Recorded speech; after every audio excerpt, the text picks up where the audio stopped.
Do Apocalipse capítulo 2. Apocalipse capítulo 2.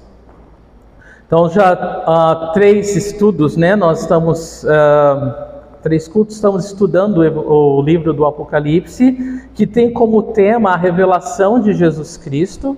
E o versículo tema é Apocalipse 1:7, que diz: eis que ele vem com as nuvens e todo olho verá, até mesmo aqueles que o traspassaram. E todos os povos da terra se lamentarão por causa dele. Assim será. Amém.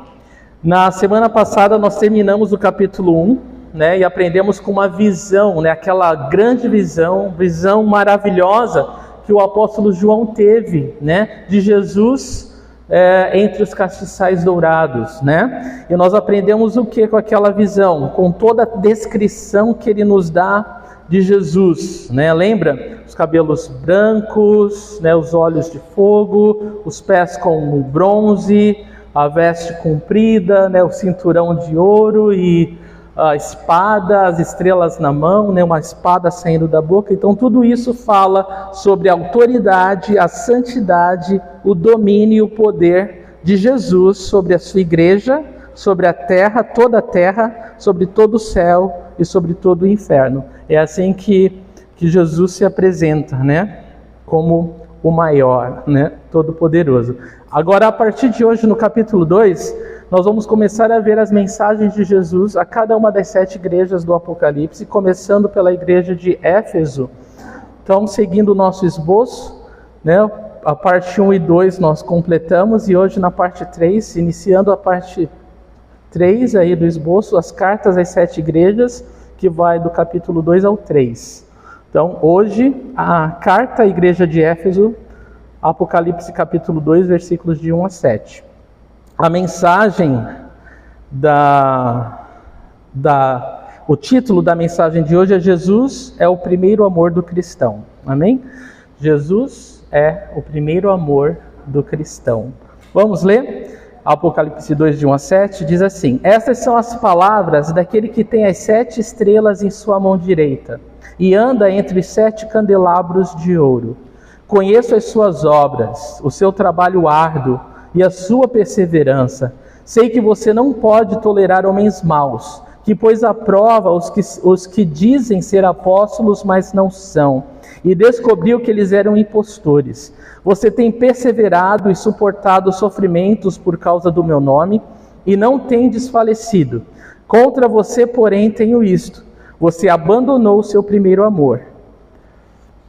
Lembre-se de onde caiu, arrependa-se e pratique as obras que praticava no princípio.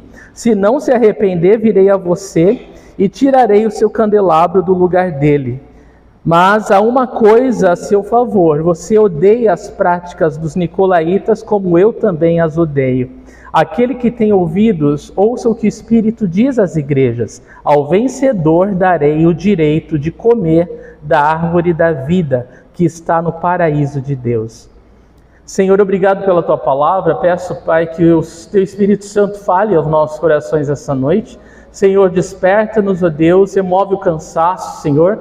E eu oro que em nome de Jesus o Senhor tenha plena liberdade, Deus, de nos tocar, de nos quebrantar, Deus, de nos transformar essa noite, Pai. Nós Te louvamos e Te agradecemos, Pai, em nome de Jesus. Amém. Muito bem, Jesus é o primeiro amor do cristão. Se eu perguntar para você: Jesus é o seu primeiro amor? O que você vai responder? Sim, claro que é, né? Jesus é o meu primeiro amor. Muito bem, essa igreja, ela era uma igreja assim fantástica, né? A igreja de Éfeso. Era uma igreja que acho que todo mundo queria fazer parte, porque era uma igreja que fazia, acontecia, né? Era uma igreja super ativa, uma igreja onde era doutrinariamente forte, né? Você vê aqui os elogios que Jesus dá por essa igreja, né? Fazia muitas coisas assim incríveis, né? Era uma igreja que acontecia, que fazia acontecer, uma igreja que realmente estava numa cidade maravilhosa, né? Assim, era a capital ali da província da Ásia, né? A província romana da Ásia, que é a Ásia Menor. E era tinha assim, economicamente próspera, né, culturalmente, as coisas aconteciam, né, a todo vapor ali. E a igreja ali também, ela estava indo muito bem, né? A gente vai ver aqui que Paulo, o apóstolo Paulo foi pastor daquela igreja por 3 anos, imagina, né? E logo depois dele, a Áquila, a Priscila, né, o Timóteo, o próprio João, né? Então assim, era uma igreja que não faltava pregador bom, que não, né, que tinha palavra, incrível, né? Uma igreja ativa, maravilhosa, né? Mas aí a gente vai ver que Jesus, ele já não estava ocupando o primeiro lugar no coração dessa igreja, né? Infelizmente, embora do lado de fora parecia que tudo estava bem. Embora, para quem olhasse para aquela igreja, parecia uma igreja excelente, uma igreja maravilhosa, né? Mas não aos olhos do Senhor, né? Então é isso que nós vamos ver. Mas, antes da gente começar no versículo 1 do capítulo 2, eu preciso dizer para você que cada uma dessas 7 igrejas, Jesus dá uma mensagem para a igreja, mas é uma mensagem que deveria ser lida por todas as igrejas, né? E é um raio-x, é o raio-x da igreja. Mas é um raio-x que cabe para aquela igreja e para toda a igreja de Cristo. Por isso que ele deseja que essa carta seja lida por toda a igreja em todas as eras, inclusive no nosso tempo, né? Inclusive hoje para nós, Capela do Calvário de São Vicente, né? Então, é importante entender, ouvir as palavras de Jesus falando conosco pessoalmente, examinando o nosso coração à luz dessa palavra e permitindo que o Espírito Santo de Deus faça a correção necessária. Amém? Então isso é muito importante. Então todas as mensagens às igrejas terão um endereço, né, específico, uma descrição de Jesus, que vem da visão de João, do capítulo 1, uma declaração sobre a condição da igreja, um veredito de Jesus a respeito dessa condição da igreja, uma ordem de Jesus para a igreja, uma exortação geral a todos os cristãos e uma promessa de recompensa. Então todas as mensagens para cada uma dessas igrejas tem esse roteiro, né? Tem esse perfil. Então, e nós vamos poder ver o estado de cada uma dessas igrejas, né? E sondar nossa caminhada com Jesus também através disso. Agora sim podemos começar Apocalipse capítulo 2, versículo 1.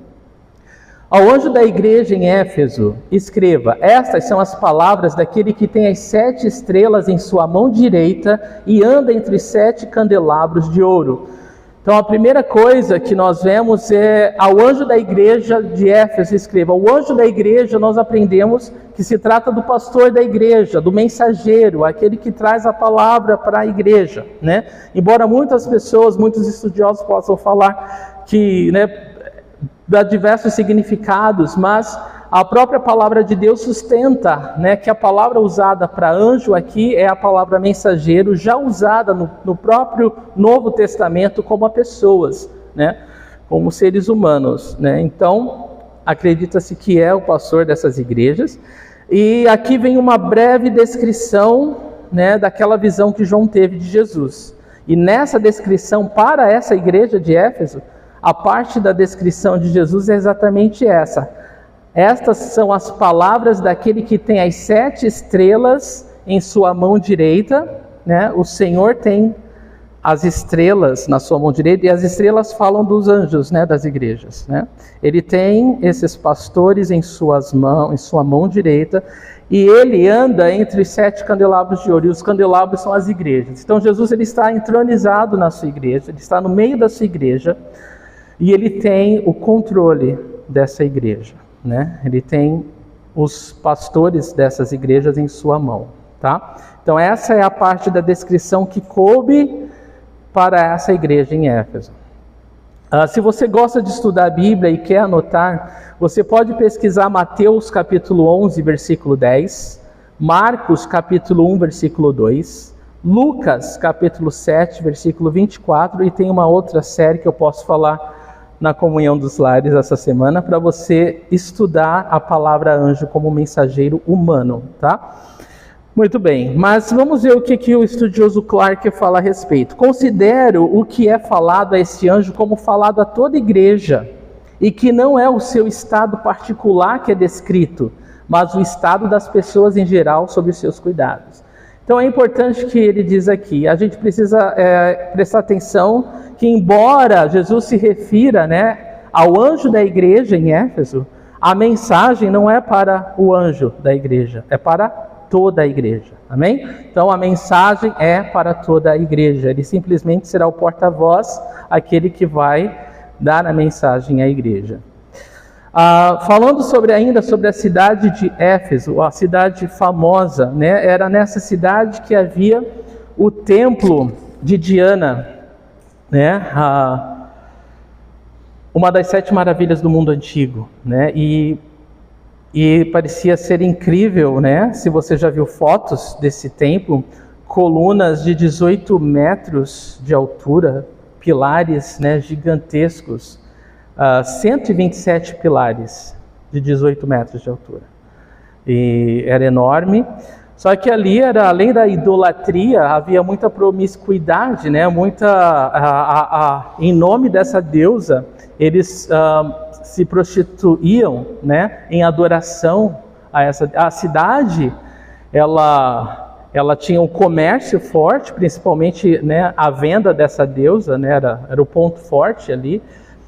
E eles atribuíam divindade para essa deusa, Então muita coisa acontecia ali, 2 estudiosos falaram assim a respeito. O templo de Ártemis é em grego, tá?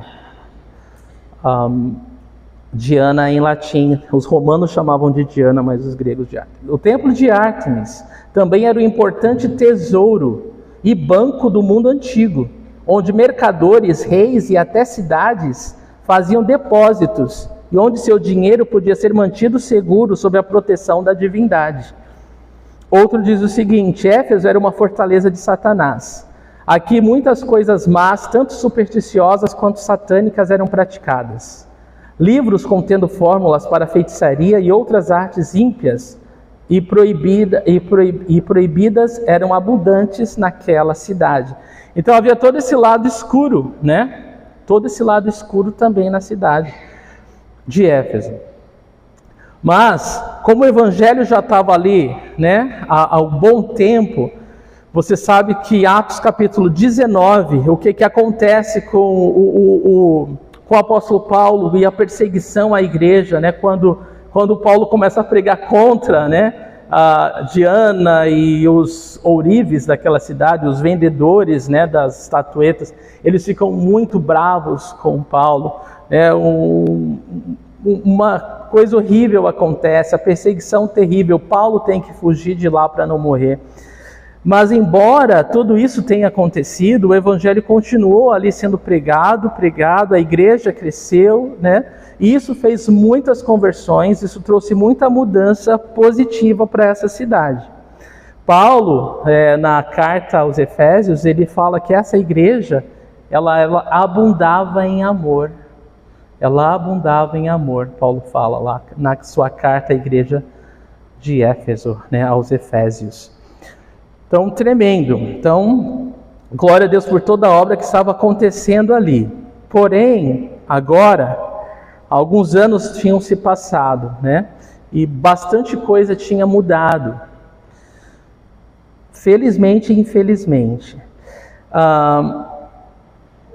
Antes da gente seguir adiante, essa palavra, quando a gente lê que Jesus tem na sua mão direita as 7 estrelas, só se referindo aos pastores das igrejas, é uma palavra muito forte, tá? Significa segurar com autoridade, significa de que esse cara não vai estar aqui se eu não quiser, sabe? Tipo assim, e vai ficar o tempo que eu quiser. Nesse sentido, Jesus está sempre no controle da sua igreja, Jesus está sempre no controle da sua igreja. Então ele governa a sua igreja com autoridade. Todas as coisas estão debaixo dos seus olhos, Ele vê todas as coisas. Então ele detém a sua igreja com segurança, Então é bom saber que nada do que nós fazemos passa despercebido aos olhos do nosso Senhor, né? Então essa é a mensagem aqui, né? Com essa descrição de Jesus. Ele tem autoridade sobre a sua igreja, e a minha vida e as nossas vidas não passam despercebidas, né, diante dos olhos do Senhor. Ele tudo vê, Ele tudo sabe, né? Ele conhece todas as coisas, e Ele está no controle de todas as coisas. Muito bem.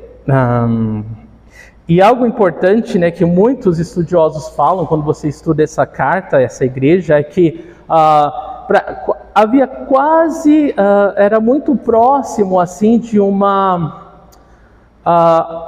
adoração aos pastores, aos pregadores, né, que eram muito bons, então assim, havia aquela admiração, né, um pouco exagerada às vezes, né? E aí eles sempre falam, né, que Jesus, ele se mostra mais importante do que as estrelas, né? Ele tem as estrelas na sua mão, né? Então é uma observação muito interessante aqui. Jesus, ele quer ser mais importante do que os pastores dessas igrejas, tá? Então anotem isso, é muito importante para o desenrolar do texto. Versículo 2: conheça suas obras, o seu trabalho árduo e a sua perseverança. Sei que você não pode tolerar homens maus, que pôs à prova os que dizem ser apóstolos, mas não são, e descobriu que eles eram impostores. Jesus, ele começa elogiando a igreja, ele começa falando dos pontos positivos daquilo que a igreja estava fazendo de bom. E quais são as coisas que a igreja estava fazendo de bom? Ele fala que ele conhece as obras da igreja, o trabalho, não é legal? Jesus conhece o nosso trabalho, glória a Deus, por isso. Espero que todos se alegrem por isso. Deus, o Senhor conhece o nosso trabalho. E ele diz que o trabalho deles era árduo, era um trabalho pesado, era um trabalho duro. E eles também, além de trabalhar duro, eles eram perseverantes, ou seja, eles não reclamavam, eles não estavam fazendo de qualquer forma, eles estavam fazendo bem seu trabalho, e eles estavam fazendo continuamente, né? Esse é um ponto muito positivo, né? Jesus fala, olha, eu sei que vocês estão trabalhando duro, pesado, e estão fazendo com perseverança. Essa palavra perseverança é a mesma, né, que a gente aprendeu a semana passada, aquela paciência, né, nas dificuldades, nas situações adversas, e mesmo diante das perseguições, vocês estão indo muito bem, vocês não param, vocês continuam servindo, né? E Jesus fala, parabéns, né? Isso é muito bom. Sei que vocês não podem tolerar homens maus, né? E também eles não permitiam que o pecado se alojasse. Se eles viam alguma coisa errada, eles já tratavam logo, né? Isso daqui, irmão, isso aqui daqui não é legal, isso daqui não é bom. Eles já tratavam logo, eles eram muito rápidos, e não deixar com que o pecado se alojasse na igreja. Muito bom, né? Jesus, ele elogia isso. Fala aqui que ele inclusive eles colocaram à prova os que estavam se dizendo apóstolos, mas não eram. Então as pessoas que chegavam à igreja, era muito comum naquela época, né? Eu sou apóstolo tal, né? Trabalho não sei aonde, acha um lugar para mim, me dá alguma comida, me dá algum dinheiro. Isso era muito, muito comum. Hoje foi para a televisão, mas naquela época eles iam andando, né, de igreja em igreja, não tinha TV, né? E aí eles se apresentavam e pediam recursos da igreja. Só que essa igreja era uma igreja que era muito sólida na palavra, então eles detectavam muito rapidamente quando alguém não era, né, de Deus, quando alguém estava mentindo, quando tinha alguma coisa errada. Eles detectavam, eles colocavam à prova e eles falavam, não, né? Você não tem nada a ver com Deus. Então, Jesus fala, muito bom que vocês fazem isso, vocês são incríveis, né? Eu estou traduzindo, tá bom? Licença poética, né? Para o pregador. Jesus está falando, parabéns, muito bom. Isso aí que você está fazendo, nota 10. Não é? Você concorda que Jesus quer que a gente faça essas coisas? Sim, Jesus quer, Jesus está aprovando, Jesus quer que a gente não dê espaço para o pecado, Jesus quer que a gente trabalhe arduamente, que a gente seja perseverante mesmo diante das dificuldades, né, que a gente não reclame, que a gente faça o melhor para o Senhor. É claro que Ele quer. E que a gente possa desmascarar todos os impostores, amém? Todas as pessoas que falam em nome de Deus, mas não tem nada a ver com Deus, elas têm que ser desmascaradas, têm que ser denunciadas para que o povo não seja enganado, né? Nós temos que proteger o povo, amém? Então, eu creio que Deus quer isso de nós. Muito bem. Então, Jesus olhou para aquela igreja e ele falou: eu conheço muito bem vocês. E sabe o que me chama a atenção aqui nessa fala de Jesus? É que muitas vezes, quando você trabalha árduo, duro, parece que ninguém enxerga. Parece que se você cruzar os braços, todo mundo vai falar. Mas se você trabalha duro, ninguém se importa. Ninguém se importa. Todo mundo fica feliz se você faz, né? Mas se alguma coisa acontece e você não pode, todo mundo vai falar. E eu louvo a Deus, sabe? Porque Ele fala, ainda que ninguém veja, eu estou vendo. Ainda que ninguém se importe, eu me importo. Continua. Isso é muito encorajador, queridos, isso é muito bom, né? Então, assim, é incrível o ânimo que Jesus traz para essa igreja, e é sincero, e é real, né? É muito sincero. Se você quiser ir na raiz, quando ele fala trabalhar duro, árduo, ele está falando trabalhar até exaustão, né? Vocês têm trabalhado até ficarem sem forças, né? É profundo, né? E eles faziam isso perseverantemente, tá? Não era uma vez ou outra, não, era continuamente. Então tá.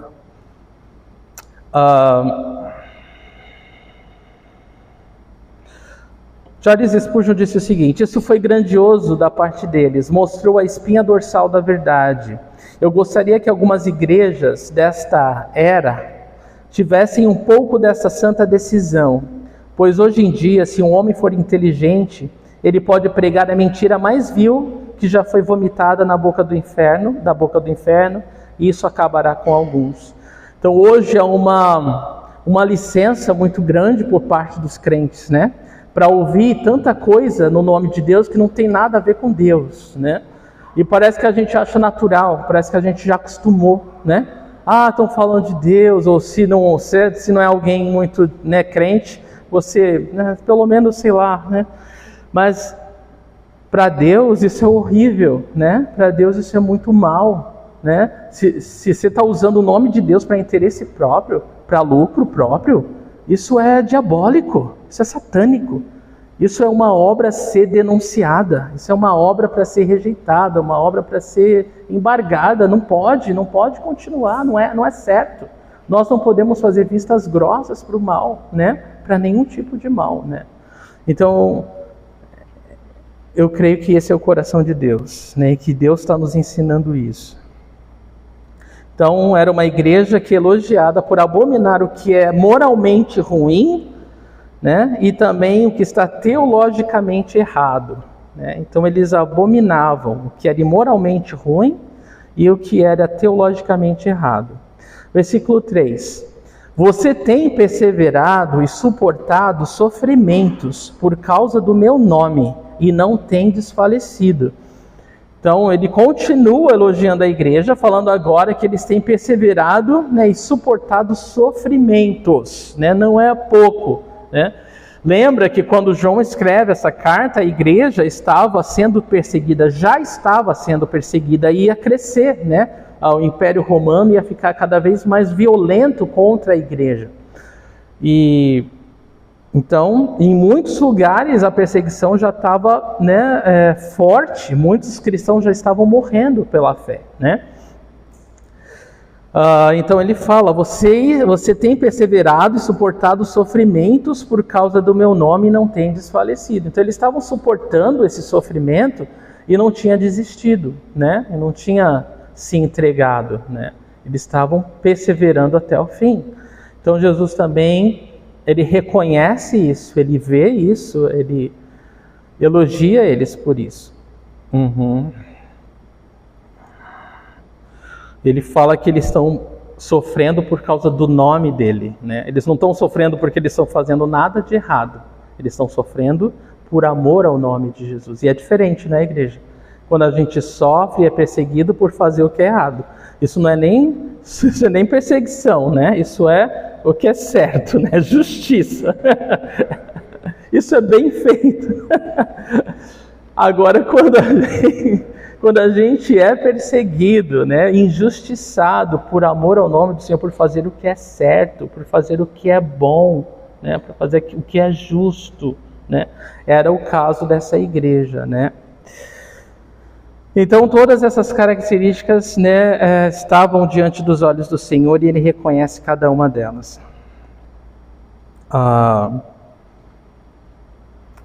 E seria ótimo se a gente tivesse mais igreja nos nossos dias desse jeito, né? Uma igreja firme na palavra, né? Que não aceita o pecado. Seria incrível. Versículo 4. Contra você, porém, tenho isto: você abandonou o seu primeiro amor. Então, no meio de todos esses elogios, vem agora no versículo 4 alguma coisa contra, né? Então, quando nós lemos aqui contra você, porém, tem isso, esse porém, ele significa que, apesar de todas essas coisas boas, nada delas pôde apagar essa coisa ruim, né? Apesar de todos os pontos positivos que essa igreja tinha, eles não puderam anular esse ponto negativo, né? Então, é isso que ele está falando. Contra você, porém, né? Uma outra coisa, né? Que você está indo bem numa área, nota 10, parabéns. Mas o que está errado, está errado. E a gente vai ter que acertar, né? Contra você, porém, eu tenho isso. E o que ele tem contra? Eles abandonaram o primeiro amor. Isso é muito sério, né? Porque o que Jesus está querendo dizer quando ele fala, vocês abandonaram o primeiro amor de vocês? Ele está falando que eles abandonaram o principal. O principal. O primeiro amor fala sobre o amor para com Deus e o amor para com o próximo. O primeiro amor está falando sobre... Não é um momento de lua de mel com Jesus. Não é um momento, né? Nasci de novo e agora está maravilhoso. Isso pode... esse momento da nossa vida, né, ele pode nos lembrar com facilidade do primeiro amor, porque a gente está se deparando com a graça de Deus, a gente está se deparando com o sobrenatural de Deus, então é normal que a gente fique, né, de boca aberta, maravilhado, né, que a gente viva uma intensidade maior, né, com o Senhor, na palavra, na oração, na comunhão. Tudo é novidade, tudo é incrível, né, intenso, é bom. E isso deveria crescer, né, isso deveria continuar, isso deveria crescer. Mas esse primeiro amor é muito mais do que uma sensação. Esse primeiro amor, eu creio que fala do próprio Jesus, fala de um relacionamento com o Senhor Jesus. Esse é o primeiro amor. Então, em outras palavras, o que estava acontecendo com a igreja de Éfeso? A igreja de Éfeso, ela começou muito bem, né? Muito bem, né? Uma igreja que amava, né? Estava acontecendo várias coisas por amor, motivadas pelo amor, só que num determinado momento ela se perdeu. Num determinado momento ela deixou que o relacionamento com Jesus de lado e se dedicou às atividades, se dedicou né, como que eu posso dizer para você? Eu traduzo assim, né? A igreja de Éfeso, infelizmente, ela substituiu o relacionamento dela com o Senhor por o trabalho. Vocês estão entendendo? A igreja de Éfeso trocou o relacionamento dela com Jesus pelo trabalho ministerial. Em outras palavras, fazer a obra do ministério é bom. Jesus nos chamou para isso, Ele nos chamou para isso. Só que a obra do ministério, igreja, ela tem que acontecer a partir do nosso relacionamento com Jesus. Vocês entendem isso? Tem que ser a partir do nosso relacionamento com Jesus. Porque fazer a obra do ministério sem o nosso relacionamento com Jesus, aos olhos de Jesus, é vão. Fazer a obra ministerial Fazer a obra do ministério. E aí eu estou falando ministérios da igreja, ministérios fora da igreja, sabe? Querer alcançar o mundo, tudo isso é lindo, tudo isso é maravilhoso. Poxa, quem não quer? Quem não quer São Vicente salva? Quem não quer esse bairro salvo? As crianças salvas, os jovens salvos, todo mundo quer. Mas fazer isso sem Jesus é um tiro no pé. Fazer isso sem Jesus é furado. Não dá certo, não vai dar certo. Então era isso que estava acontecendo com a igreja em Éfeso. Ela começou bem, só que ela se perdeu. No meio do caminho, ela trocou Jesus pela obra, pelo ministério. Então, em outras palavras, era uma igreja que estava crescendo ministerialmente. Era uma igreja onde tudo acontecia. Imagina uma igreja que tem, o ministério... O que vocês acham legal uma igreja? O ministério de jovens forte, de casais forte, de homens forte, de mulheres forte, de criança forte. Tudo era forte nessa igreja, tá? Porque tudo acontecia lá, tá? Era o local, era o lugar, tá? Era a igreja, tá bom? Tudo era maravilhoso, né? Imagina ali, pregação 10, tudo 10. Louvor 10, ministério infantil 10, nossa, tudo. Só que Jesus olhou para tudo aquilo e falou: nada disso me importa se você deixou o seu primeiro amor. Se eu não sou o primeiro, se eu não sou a prioridade da tua vida. Irmãos, vamos ser sinceros, quão fácil é disso acontecer conosco pessoalmente? Onde o nosso relacionamento com o Senhor, onde o nosso devocional, onde o nosso tempo na palavra, onde o nosso tempo em oração, onde o prazer de estar junto, ele não existe mais, ou se existe é religioso, ou se existe é mecânico, ou se existe é para eu me convencer, né, que eu estou fazendo alguma coisa, que eu estou fazendo a obra de Deus. Sabe, a gente se torna legalista, e a gente acha que Jesus está bem com isso. E o pior é que a gente acha que Jesus está tudo bem. Porque a gente se convence, né? A gente fica bem, né? Eu não vou prestar atenção no que eu leio, mas eu li meus 3 capítulos de hoje. Eu não sei nem o que eu li, mas eu li. Então o que aconteceu? Eu automaticamente me sinto religiosamente, né? Religiosamente eu cumpri com a minha obrigação. Mas a gente não vive de obrigação, né? Isso é um religioso. Jesus não nos chamou para sermos religiosos. Jesus não nos chamou para ter uma vida de aparência, né? Nem se convencer de uma vida religiosa. Não, está tudo errado. Vocês entendem o que Jesus está vendo? Jesus está vendo assim, cara, está tudo errado. Não importa ter uma aparência de uma coisa boa, porque o principal vocês perderam, o principal não está lá, que é o relacionamento com o Senhor, que é Jesus. Então as coisas estavam acontecendo no piloto automático. Tudo na igreja de Éfeso virou piloto automático. Por que vocês fazem tanta coisa? Não sei, mas não dá para parar mais. Eles pegaram uma pilha que eles não conseguiam parar mais. Mas por que você está fazendo isso? Não sei, porque agora tem que ir. Agora tem que ir daqui para cima. A gente não quer voltar atrás. Voltar atrás para a gente é regressar. Voltar para a gente é prejuízo. Voltar atrás vai ser humilhante. Sabe quando o ser humano começa a colocar um monte de coisa? Você vê o ministério crescendo e você quer mais e mais e mais e mais e mais e mais. E infelizmente, irmãos, isso acontece com muita facilidade. Aí você pergunta, mas Jesus falou para você fazer isso? Jesus está nesse negócio? Eu não sei, irmão, mas é ruim fazer isso? Não é ruim, mas se não tiver Jesus, é ruim, né? Aparentemente não é ruim, irmão, mas se Jesus não estiver nesse barco, essa canoa vai furar.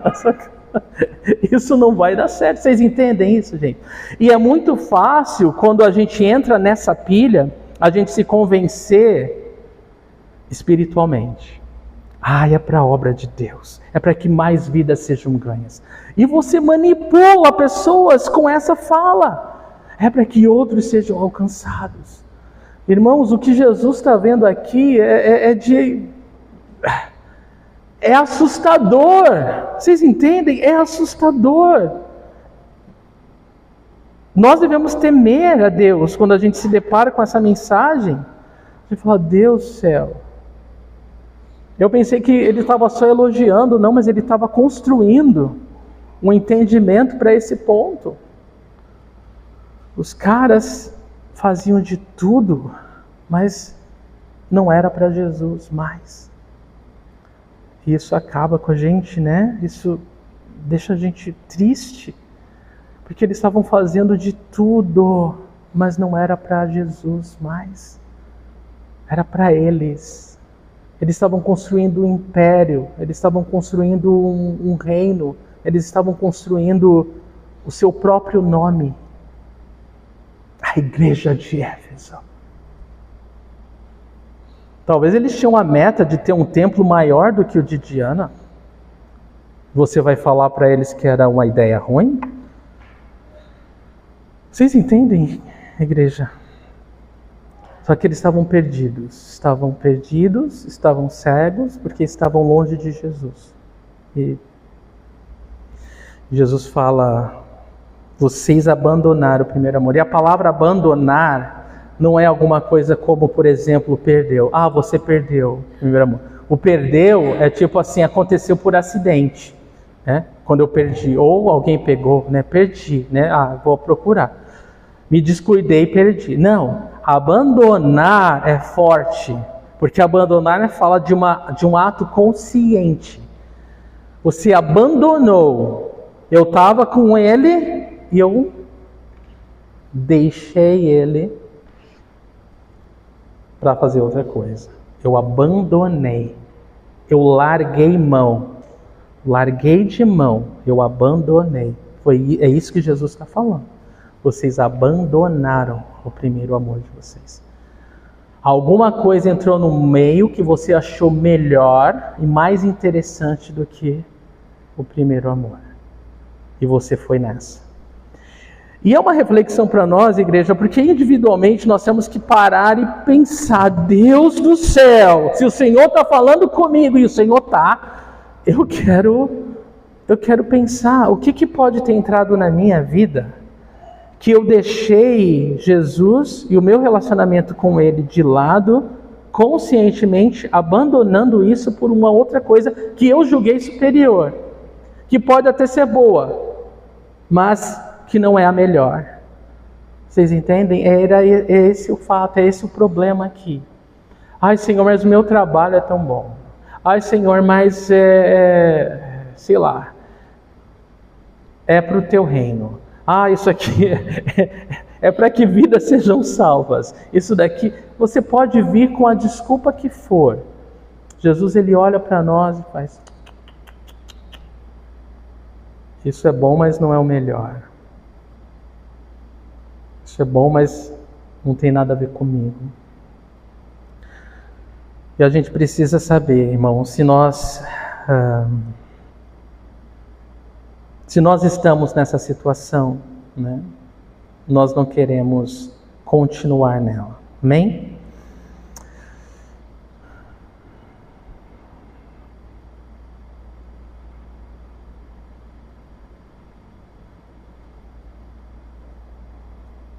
Se você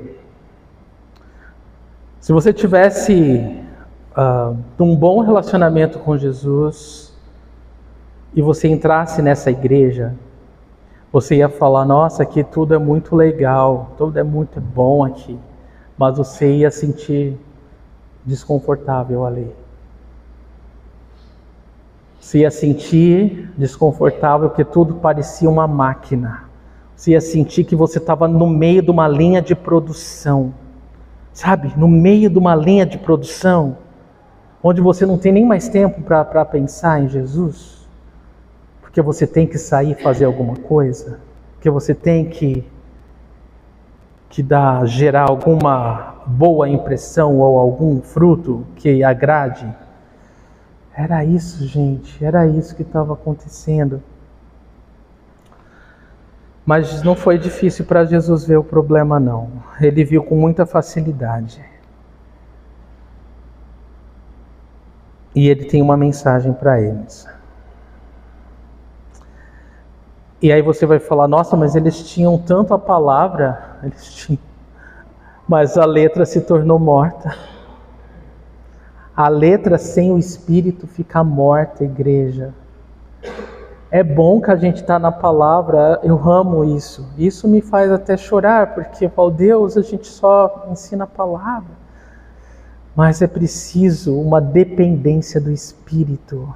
É preciso uma dependência genuína, sincera do Espírito de Deus, para que haja alguma mudança, algum fruto, alguma coisa boa para Deus. Eles tinham pureza doutrinária, mas não era suficiente. Spurgeon disse, quando o amor morre, a doutrina ortodoxa torna-se um cadáver, um formalismo impotente. A adesão à verdade transforma-se em intolerância, quando a doçura e a luz do amor a Jesus se vão. Então você se torna um fariseu, né? Porque você coa o mosquito, isso aqui não é certo, mas você engole o camelo. Você engole o camelo, porque o principal você não vê.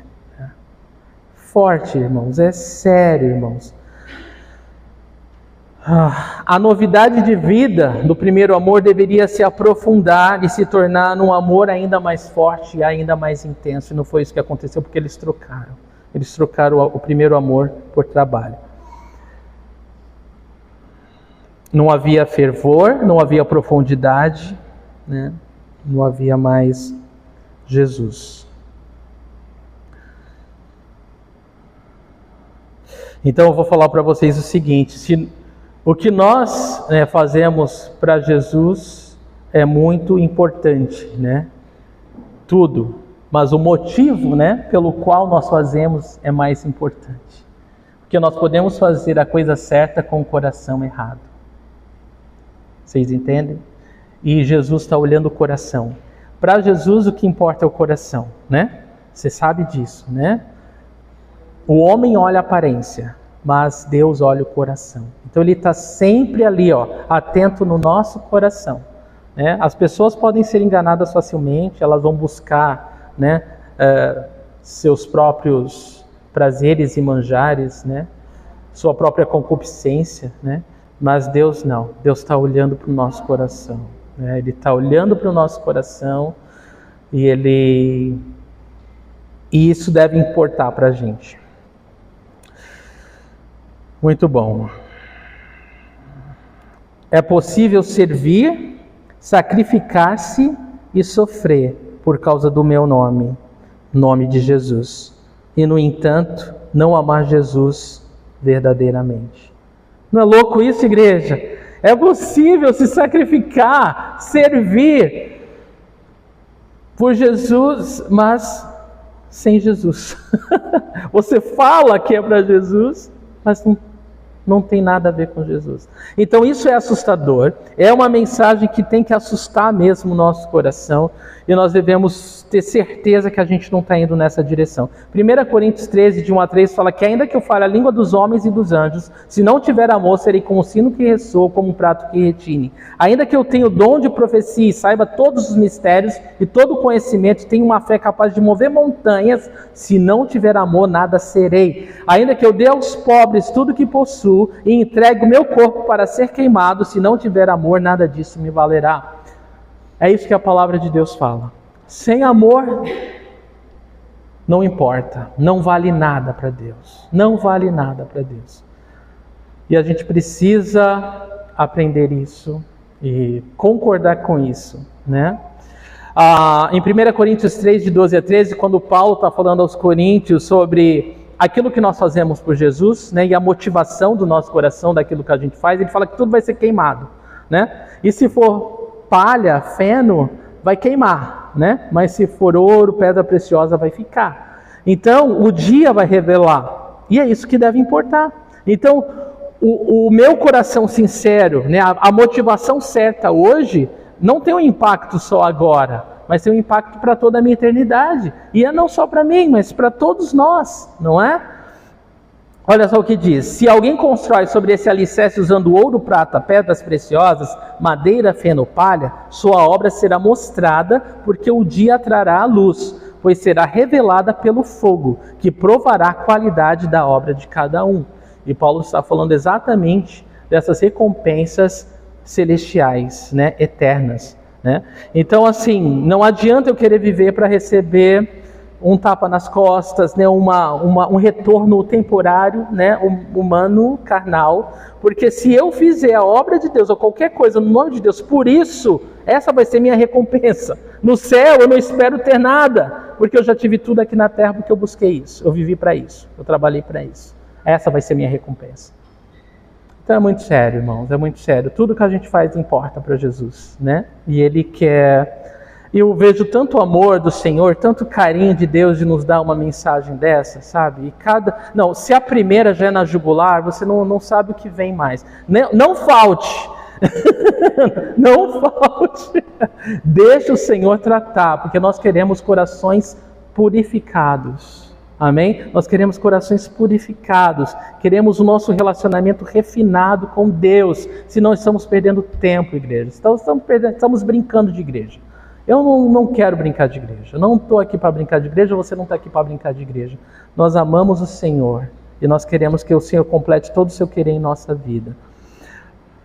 Versículo 5. Lembre-se de onde caiu, arrependa-se e pratique as obras que praticava no princípio. Se não se arrepender, virei a você e tirarei o seu candelabro do lugar dele. Então Jesus, no versículo 5, ele dá algumas instruções para essa igreja. Ele fala, primeira coisa, lembre-se de onde caiu. Lembre-se de onde você abandonou o primeiro amor. Você começou a se desviar do primeiro amor. Lembra? Faz um esforço mental e se lembra. Quando foi? Quando foi que, né, aquela alegria, aquela motivação por amor a Jesus, ela deixou de existir e a tua motivação passou a ser outra, né? Quando foi? Volta a esse lugar, volta onde caiu. Segunda coisa, arrependa-se. Arrepender-se é metanoia, é mudar a mente, mudar a mentalidade, mudar a direção. Bom, se eu sei onde foi que eu comecei a me desviar do Senhor, onde a minha motivação mudou, eu posso me arrepender. Eu posso deixar então esse caminho e voltar agora a fazer as coisas do modo correto. Eu quero que meu coração seja motivado pelo amor de Deus, pelo meu relacionamento com o Senhor. E às vezes, eu não sei se você já passou por essa fase na sua vida, irmão. Às vezes vai ter que chegar aquele momento que você tem que jogar tudo que você fez, aprendeu, ouviu fora e começar uma história nova com Jesus, não é? Porque tudo se torna uma religiosidade, tudo se torna uma coisa tão estranha, que você tem que falar, não, Senhor, eu quero, a partir de hoje, uma nova história na minha vida, né? Uma folha nova, né? Uma nova página do meu caminhar com Cristo. E talvez Deus esteja falando com você isso. Então, lembre-se de onde caiu, arrependa-se e pratique, então, as obras que praticava no começo, no princípio. E ele fala, se não se arrepender, virei a você e tirarei o seu candelabro do lugar dele. E isso é muito sério, né? Se não houver arrependimento, mudança de pensamento, de atitude, é sério. Sabe o que Jesus está falando? Se você continuar nesse caminho, o fim vai ser feio. O fim vai ser horrível. Eu virei a você e tirarei o seu candelabro do lugar dele. A igreja de Éfeso, segundo a história, né? A história da igreja, eles se arrependeram e foram bem por um tempo. E depois eles começaram a se desviar de novo. Hoje não existe mais igreja em Éfeso, tá? Só existem ruínas dessa igreja. Jesus, ele não depende de nós. Nós dependemos dele. Né? Você acha que Jesus está preocupado? Né? O que será? Não, ele é Deus. Ele já deu uma revelação de quem ele é, assim, para a gente entender que ele tem toda a autoridade. E que ele não tem que se moldar a mim. Eu que tenho que me moldar a ele, né? Então ele está falando, se não se arrepender, eu virei a você e tirarei o seu candelabro do lugar. Isso quer dizer que, essa luz no candelabro, ela vai acabar. Porque o candelabro, ele só mostra a luz que tem Jesus. O candelabro não tem luz em si mesmo. Jesus está falando aqui, se você não se arrepender, essa luz vai acabar. Você vai se tornar, sabe o quê? Um clube religioso. E é real. Existem muitas igrejas, infelizmente, que se tornaram já um clube religioso. As pessoas, elas se reúnem, elas têm lá suas atividades, mas Jesus não é por Jesus, tá? Jesus não está lá. Tem igrejas que já virou um grande negócio, uma grande franquia. Não sei se vocês sabem, né? Já tem ali o menuzinho, né? Como tudo tem que funcionar, as emoções, a palavra, aquele encorajamento, né? Para todo mundo sair felizinho.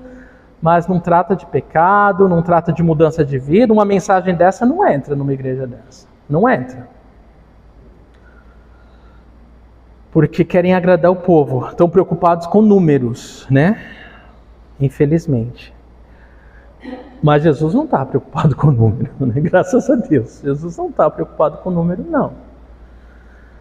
Jesus não está no negócio de levantar dinheiro, né? Ele está no negócio de levantar filhos, né? Para o reino. Então Jesus está falando, se não se arrepender, eu virei a você e tirarei o candelabro do lugar dele. Você vai virar um clube religioso, porque eu vou. É como se a glória de Deus se partisse dali. Então vai continuar falando o nome de Deus, mas sem Deus. Fico imaginando, né, se o Senhor tirasse o Espírito Santo da igreja. Se a igreja ia continuar fazendo as mesmas coisas. Porque isso é assustador, né? É como uma galinha que você corta a cabeça, ela continua correndo. Não é bizarro? Uma galinha sem cabeça correndo? É bizarro. A galinha está andando sem cabeça. É a igreja vivendo sem Jesus. Sem o Espírito Santo de Deus. É algo feio, é algo bizarro. E infelizmente, muitas igrejas já se tornaram clubes religiosos. Oremos, irmãos, por nós, oremos pela nossa igreja, né? Que o temor do Senhor seja real nos nossos corações, que a gente possa fazer diferente, né? Não trocar Jesus por um ativismo religioso, em nome de Jesus. Muito bem. Então, arrependa-se aqui de Jesus é um apelo urgente à mudança, arrependam-se. Então, quando Jesus fala isso para nós, arrependa-se, né? Muda a sua mentalidade, muda seu comportamento, muda a sua atitude. É muito sério, né? Nós devemos ouvir, né? Então, voltar às primeiras obras. Lembre-se como você costumava dedicar tempo à palavra de Deus. Lembra da alegria de se reunir com outros cristãos? Você se lembra como você costumava orar ao Senhor? Você se lembra como você ficava entusiasmado em contar a outras pessoas sobre Jesus Cristo?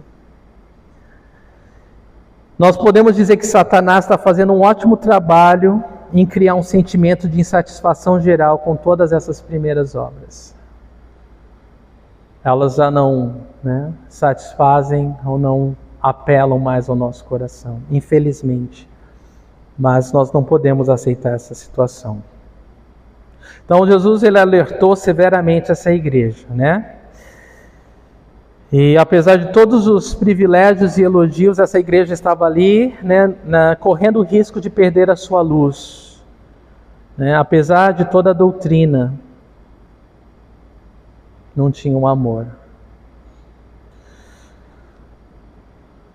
E eu fico pensando, irmãos, uma igreja tão forte na palavra corria esse risco, o que dizer de outras? Não é? O que dizer de outras? De igreja que já ensina heresia, que nem estuda a palavra. O que dizer dessas? Versículo 6. Mas há uma coisa a seu favor, você odeia as práticas dos nicolaítas como eu também as odeio.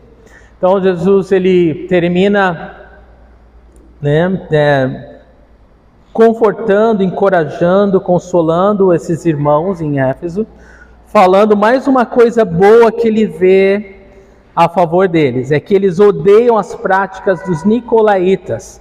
Acredita-se que os nicolaítas eram pessoas que aprenderam uma doutrina falsa, uma heresia, com Nicolau, que era um dos 7 que lá em Atos capítulo 6 foi levantado como um dos diáconos para dar alimento às viúvas. Lembra disso? Então eles eram homens cheios do Espírito Santo, eram homens, né, de fé, de Deus, tinham um bom testemunho entre os irmãos, mas esse Nicolau, né, conta-se a história, dizem os estudiosos, que a partir dele veio essa doutrina tem várias ramificações e várias atitudes erradas, né? Mas principalmente essa diferença entre clero e leigos, né? Não, Deus se revela para nós, não para vocês.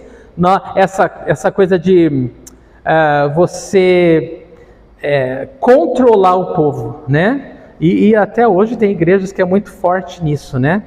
Que eles têm o controle do membro assim, tem até a chave de casa, né? Infelizmente, tem igreja que é assim. Então, esses nicolaítas, eles eram dominadores do povo, eles eram manipuladores do povo, e eles se davam privilégios, né? Não, nós podemos, né? Vocês não. Eles separavam o clero, o leigo, e eles tinham muita coisa ligada com a imoralidade da cidade de Éfeso. Então é como se eles se permitissem viver na carne, né? Como se eles tivessem direito, né? Então é algo muito estranho, né? Algo muito horrível, mas Jesus está falando que eles não aceitaram essas práticas, eles não aceitaram, né? Jesus diz aqui, você odeia as práticas dos nicolaítas como eu também as odeio. Jesus odeia esse tipo de manipulação, Jesus odeia esse tipo de controle sobre a igreja dele. Então eles não permitiram que aquilo se instalasse ali. E Jesus, né, também os elogia por isso, né? Eu também odeio isso. Bom, irmãos, vamos ver o versículo 7. Aquele que tem ouvidos, ouça o que o Espírito diz às igrejas. Ao vencedor darei o direito de comer da árvore da vida que está no paraíso de Deus. Então, o apelo, né, de Jesus a todas as igrejas é esse, né? Aquele que tem ouvidos, ouça, né? Se você está ouvindo isso, é com você, né? Aquele que tem ouvidos, ouça. Receba essa palavra da parte de Deus. O que o Espírito diz às igrejas, é o Espírito Santo falando à igreja de Jesus. E ele fala, ao vencedor darei o direito de comer da árvore da vida que está no paraíso de Deus. É interessante ele colocar desse modo, né? Ao vencedor do quê? Aquele que vencer a frieza espiritual, a frieza do amor, né? E nós sabemos que no final dos tempos o amor de muitos esfriaria. Mas nós não podemos aceitar isso como algo normal, algo natural. O amor de muitos vai esfriar mesmo. Não. Pode acontecer de muitos, mas não nosso. Não nosso. Isso não pode ser normal para nós, né? Eu não tenho mais um amor a Deus genuíno, não tenho amor pelos meus irmãos, não me importo com a vida deles. Isso já me tornei uma geladeira já, né? E estou achando que estou bem. Não, ao vencedor darei o direito de comer da árvore da vida. Então ele volta, ele fala, olha, se você se arrepender, né, e se você voltar às primeiras obras, você vai estar no caminho certo, você só vai ter a lucrar, só vai ter a ganhar, né, você vai vencer, e você vai herdar esse direito de comer da árvore da vida. Lembra lá do Éden? Então Jesus é a primeira igreja, né, a primeira mensagem, e ele volta, e são as primeiras características de Jesus que ele apresenta, e ele no final ele traz lá para o Éden, para o início de tudo, que tinha lá, né, a árvore da vida, né, a árvore da eternidade, e ele fala, olha, ao que vencer vai ter esse direito de comer desse fruto, da árvore da vida, que está no paraíso de Deus. E o paraíso, irmãos, Paraíso fala de refrigério. Paraíso fala de um lugar de descanso. Paraíso fala da própria presença de Deus, né? Do face a face com Deus. Então Jesus está falando para essa igreja. Essa igreja que persevera, que trabalha duro, que se agarra à palavra da verdade, mas que se desviou do primeiro amor. Jesus está falando para ela, olha, volta para mim.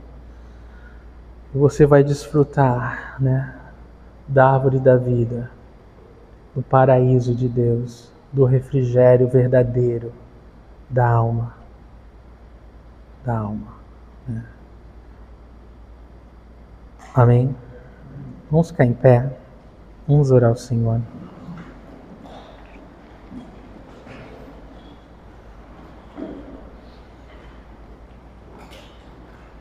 Senhor, eu te louvo pela Tua palavra, Pai. Te agradeço, Senhor. A Tua mensagem, Senhor, ela é viva, Tua palavra é mais afiada que uma espada de 2 gumes, Senhor. Ela penetra no mais profundo do nosso ser e ela é capaz de discernir as intenções do coração. Eu oro que essa palavra tenha falado com todos nós, Senhor. Nós não queremos ser ativistas espirituais, Senhor. Nós não queremos, ó Deus, ser uma igreja que faz, Senhor. Não queremos ser conhecidos, Senhor, pelo nosso nome, pelo que fazemos, Senhor. Tem misericórdia de nós, Senhor.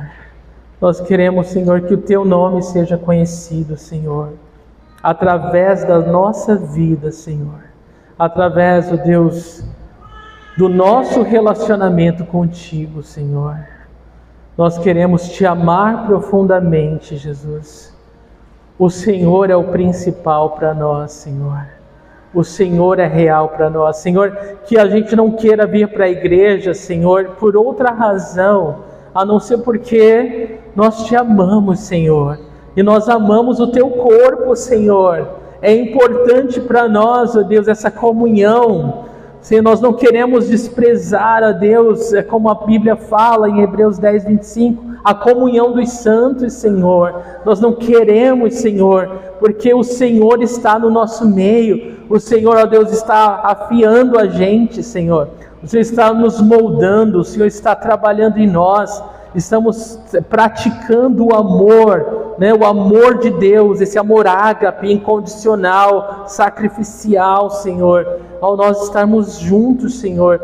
E Deus, nós não queremos fazer isso, Senhor, como uma máquina, né? Uma linha de produção, Senhor. Nós queremos fazer só um pouquinho, porque nós queremos fazer robôs para que saiam e vivam da mesma forma, Senhor, distante do Senhor. Não, nós queremos, ó Deus, que cada vida que cruzar a nossa vida, assim, que cruzar o nosso caminho, possa ser impactada com Jesus na nossa vida, Senhor. Conheça o Deus que é verdadeiro, que é cheio de compaixão, que é cheio de poder, que é cheio, Senhor, de vida, Senhor. Deus, eu oro que as palavras que saiam da nossa boca, Senhor, possam transformar o ouvido e a vida daqueles que nos ouvem, Senhor. Eu oro, Deus, Pai, que vida abundante, Deus, seja jorrada do nosso meio, Senhor. Senhor, isso só é possível pelo Teu Espírito, Senhor. Então nós queremos, ó Deus, a Tua palavra. Queremos agarrar a palavra da verdade, essa palavra nos dá vida. Mas, Senhor, nós precisamos do Teu Espírito Santo para que os frutos venham, Senhor. Então nós clamamos nessa hora, Senhor, faz essa obra em cada um de nós, Senhor. Que possamos ser uma igreja onde o Senhor tem a liberdade, Deus, de nos usar como quer, para que outras vidas Te conheçam, Senhor. Por causa do nosso amor por Ti. Jesus, Tu és o nosso primeiro amor. A Tua palavra fala, Senhor, 1 João 4,19, nós amamos porque Ele nos amou primeiro. Então, Senhor, se não for por causa do Teu amor, não há razão de ser, Senhor. Então nós queremos existir, viver e fazer qualquer coisa por causa que o Senhor nos amou primeiro, Senhor. Que o Teu amor nos motive a amar, que o Teu amor nos motive a ler Tua palavra, que o Teu amor nos motive a ter comunhão, que o Teu amor nos motive, Senhor, a orar, que o Teu amor nos motive a evangelizar, que o Teu amor nos motive a Te servir, que o Teu amor nos motive a viver a cada novo dia, Senhor. É tudo que nós Te pedimos, Senhor. Batiza-nos de novo no Teu amor. Enche-nos de novo, Senhor. Nos transborda nesse amor que nós não queremos abandonar. Nós não queremos abandonar esse amor. Nós confessamos a nossa dependência do Senhor e do Teu amor. Abençoa cada irmão e cada irmã aqui presente. Abençoa aqueles que não estão aqui essa noite, mas que de alguma forma essa mensagem possa fazer diferença e transformar cada vida, cada coração. Nós oramos e Te agradecemos em nome de Jesus. Amém.